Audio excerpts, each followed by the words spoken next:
கர்த்தர் என் மேய்ப்பராய் இருக்கிறார். ஏசப்பா உங்களோடு கூட இருக்கும் போது உங்க கோலும் தடியும் அவங்களை தேற்றும் போது நீங்க எதை குறித்து என்ன பண்ணக்கூடாது, கவலைப்படக்கூடாது.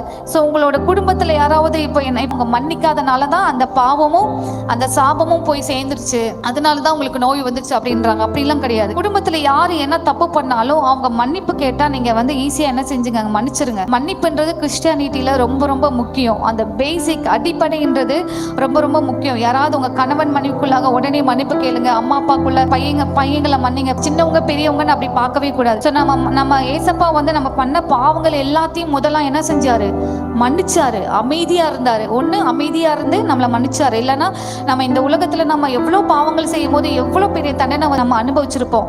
ஆனா அது எல்லாமே இல்லாம கிருபையின்படி அவர் இந்த உலகத்துக்கு வரும்போது அந்த சாபங்கள் எல்லாம் அவர் முறியடிச்சு போட்டுட்டார். ஸோ அந்த மன்னிப்புன்றது எந்த அளவுக்கு முக்கியமோ அந்த அளவுக்கு தேவன் நம்மளோடு கூட இருக்கிறார். ஹல்லேலூயா, ஹல்லேலூயா.